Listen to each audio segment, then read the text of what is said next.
Hello, good afternoon and welcome to today's webinar on European Gateways to Growth. I'm Dresh Bardwa and today I'm going to talk you through some of the key questions we're asked by clients that are looking to pursue growth within Europe. So these are the typical types of questions that we're being asked by retailers and operators looking to expand across Europe. And I'm not going to dwell on each of these in turn really, but I will just touch on them as we progress through the webinar this afternoon. But essentially what we're being asked is to provide an understanding of the opportunities that are represented across Europe. We're being asked to quantify what those opportunities look like, and we're also being then asked to prioritise those opportunities. And one of the additional questions is around, can we have a consistent approach, a consistent proposition within all our countries across Europe, and we'll take a closer look at if that's possible or not. So one of the tools that allows us to really understand the retail landscape across Europe is Retail Markets. Retail Markets is a CACI product, and it's essentially built up from 84,000 individual retail location points, which are then aggregated up into 10,000 retail markets or retail destinations, places where people shop. And essentially what that gives us is a consistent framework for fully understanding the retail landscape across 38 European countries. So in actual fact, not all of those 38 countries are even represented by those dots on there. I've actually reduced down the area just for conciseness. But each individual red dot there essentially represents a retail market, a destination where people shop. And what Retail Markets allows you to do is really understand the dynamics between where people live, i.e. demand zones, and where people shop, i.e. those retail market destinations, those supply points. And Retail Markets is actually a catchment gravity model, so it creates blended catchments based on the interaction between demand and supply. So here we've got the example of Dusseldorf, and you can see that the darker the shade of red, the greater the proportion of shoppers from those particular zones that shop at Dusseldorf. And you can see how that then plays out, because you've got the competing Dortmund and Cologne major destinations, which you stop the Dusseldorf catchment growing towards the east and the south. And then even within that core area where you've got the greatest penetration, or that red that red colour there, you can actually see how you've got a couple of regional malls which are indicated by the purple diamonds. They're actually almost eating into that catchment. They're taking away some of the flows from those zones that you'd otherwise get going to Dusseldorf Centre. And so what we've got is an understanding for all of those retail markets that are represented by the red dots there, and so we understand the quality and the provision of retail for each of those centres, and we understand the catchment in terms of the types of people that are shopping at those centres. So really, Retail Markets gives us a consistent framework to holistically understand the retail landscape across all of Europe, and that's the framework that helps us answer the types of questions that are typically posed by retailers and operators looking to both expand within European countries or within Europe, or actually enter the market for the first time. So gateway cities is a term that we've come up with really to describe the types of centres that are the locations where you would first go in. You would wave your flag and say, our brand has arrived, this is our store, these are your flagship type locations. And we've defined them as the main centre where there's a population greater than 500,000 people. So those red dots there are your gateway cities, the places that people naturally understand and know about in terms of being major shopping destinations, where brands will typically enter for the first time. And if we zoom in a bit, we can actually begin to see a bit more clearly what those locations look like and where they are. So This shows us where those gateway cities are, but really, does it offer anything more than a good property director or a good property consultant can offer in terms of actually off the top of their head, they would probably name those particular locations as places where you probably want to go if you're entering a particular country or entering across Europe, formulating a strategy around flagship stores. Those are pretty obvious places. And essentially it becomes far more interesting when we drill down and actually quantify the size of that opportunity.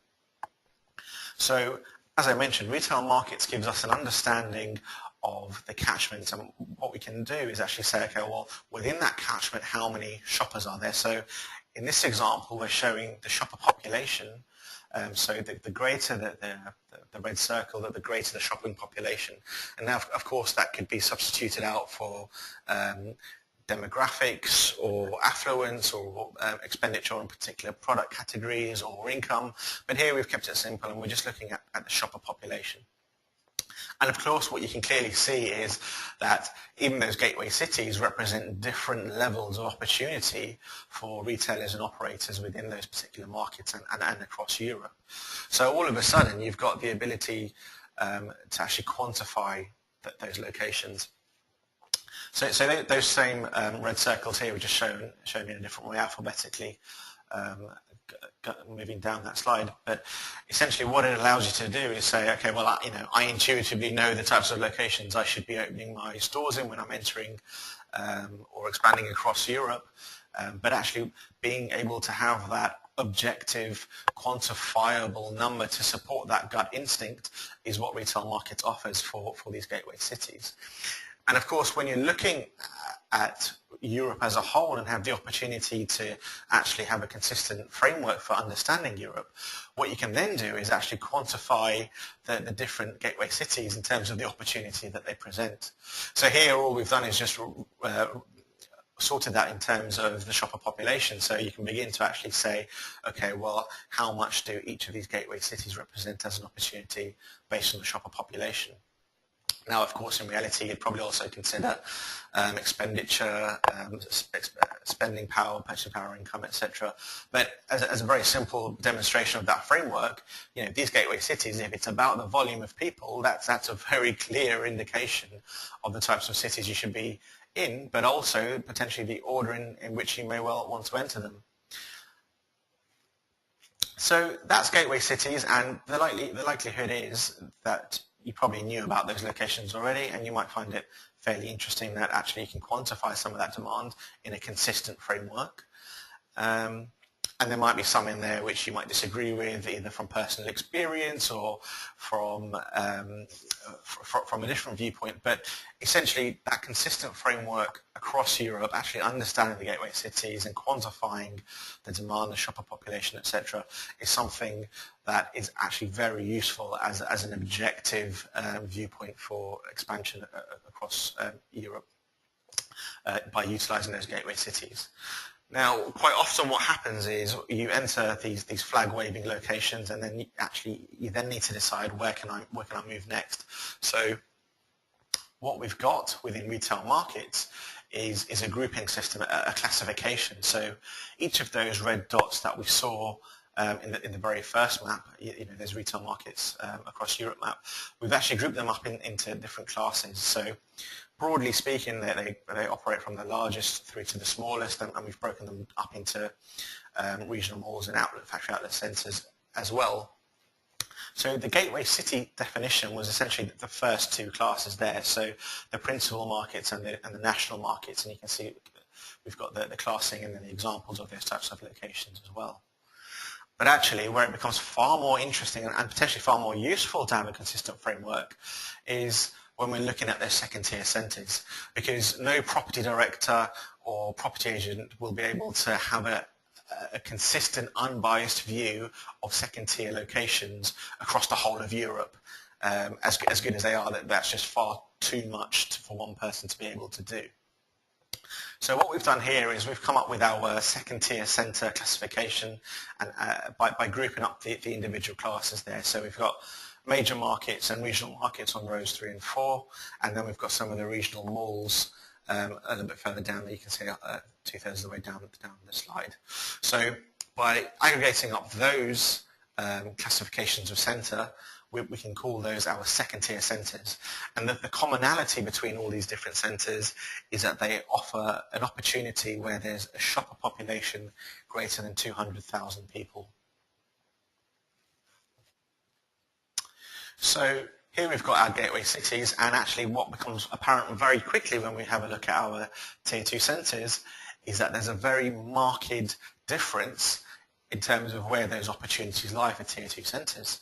So given that we're looking at Europe in a consistent framework, actually you can begin to see those tier 2 centres, those locations where there's more than 200,000 people, are very much concentrated in Western Europe. Which then leads us to the natural thing around, well, actually, can I have a consistent approach to tackling Europe? Well, the short answer is no, you can't, because essentially there are different geographical elements that are at play here. Now, it may well be a case of actually you might want to tackle, in very simple terms, you might say, right, I'm going to have one strategy for Western Europe and one strategy for Eastern Europe, or you might get slightly more sophisticated and say, you know what, I'm going to go down the traditional route of Iberia, Scandinavia, Benelux, UK and Ireland, you know, as pockets within Europe. So essentially that the strategy that you can employ when you're looking at Europe as a single market, it definitely does need to vary. Now, whether it needs to vary on a country-by-country basis, probably not, but you do need a slightly different proposition, a slightly different route to market for different countries within the Europe when you're looking at it in a single view. So if we take a closer look at some of those opportunities here, we've just taken those tier 2 centres and gateway cities and begin to quantify, well, actually, if you had a store in each of those different location types, what would be the shopper population that you could reach? And you know, it's very clear from that. If you look at some of the countries along the bottom axis there, you can actually see, you know, France, Germany, Italy, Spain, the UK, Belgium, the Netherlands. These are your traditional Western European countries, which actually offer the greatest opportunities for growth if you're entering Europe for the first time, or even expanding within those countries themselves. And it's probably reflective of how mature those retail markets are. Now, clearly there is a difference, and you can't have a consistent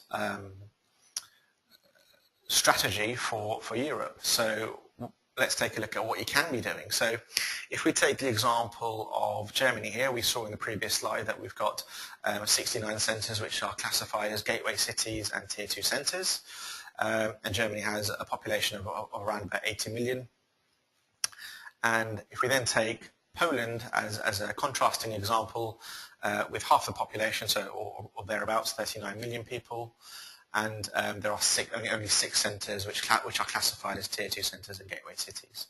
So I've just taken these two countries as an example of the different types of strategies that might need to be employed, you know, and more so because they're next to each other, so it's easy to demonstrate those differences as much as anything else. So if we take a closer look, we just zoom in there and see, okay, well, actually we can see where those gateway cities are, where those tier 2 centres are, and you can actually begin to see what the geographical distribution of those centre types are. So if we do take a closer look at those locations, we've got those 69 centres within Germany that we saw earlier as gateway cities and tier 2 centres, and actually they offer the opportunity to reach 1/3 or actually 30% of the total population, or thereabouts. Interestingly, if we took the same approach for Poland, so we say, okay, we want 69 locations, and we take the 69 largest locations, you'd also reach about 30% of the overall Polish population. So by that measure, 69 stores gets you 30% of the population in Germany and Poland. which makes them look reasonably similar.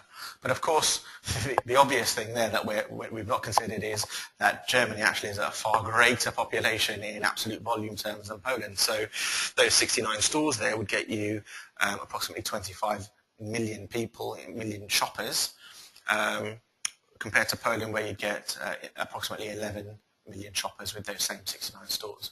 And of course, we're taking a very simplistic view there to demonstrate the differences and how the strategy will need to differ, because naturally you would include other elements such as purchasing power and household income and expenditure on particular product types, etc. So that gives you an indication of the types of how your strategy may well need to differ when you're trying to look at Europe in a consistent way.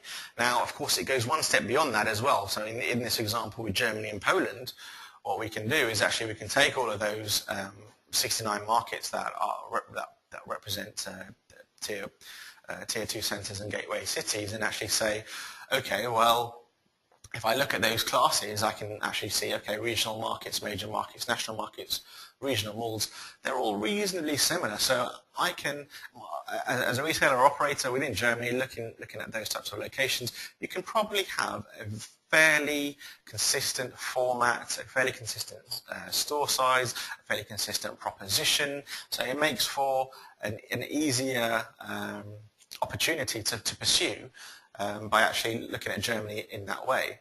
Now, as I mentioned, that was, those 69 stores would get you 25 million shoppers in terms of the weighted catchment.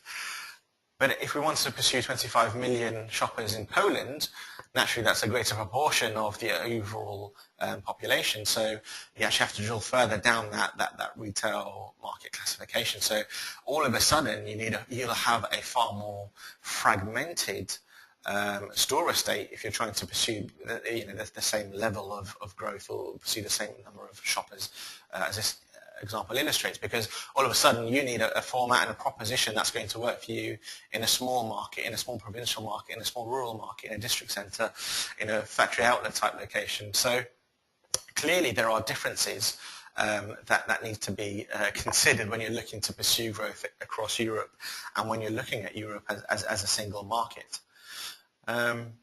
So in our limited time today, I mean, we've really just scratched the surface in terms of what retail markets offers as a mechanism of understanding the retail landscape across Europe in a consistent analytical framework.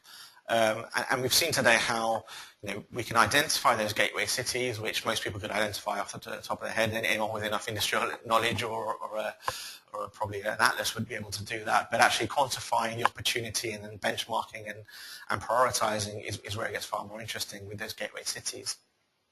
And as I say, when you're looking to then pursue those second tier locations, your strategy in a more mature market, it needs to be very different from your strategy in a maturing market, because those opportunities just aren't there in some of those locations. So hopefully that's given you a flavor of the types of things that you need to be thinking about. And of course, we've clearly seen that you can't have a same proposition or same format across the whole of Europe, because that just won't work, especially if you want to get that depth. If you want to get the breadth, just chasing the gateway cities, of course, then it's relatively straightforward. But once you want to move down from those gateway cities into those tier 2 locations, it becomes far more consuming in terms of the amount of effort and thought and strategy that needs to be put in place in order to pursue that growth. Now, as I've mentioned today, really, in the short time that we've had, I've only been able to scratch the surface in terms of what we can cover in terms of talking about these 5 questions and pursuing growth across Europe. We will be providing a slightly more detailed white paper, so that will be made available to the attendees, and you can download that and then get a slightly more detailed view of the things that I've really just touched on today. So I guess over the next 15 minutes or so, we'll take some questions answer those questions that are valid to the wider group. If there's specific questions, maybe we'll take them offline and respond to you via email. But if you're sticking around for questions, that's great. Otherwise, thank you very much for your time this afternoon.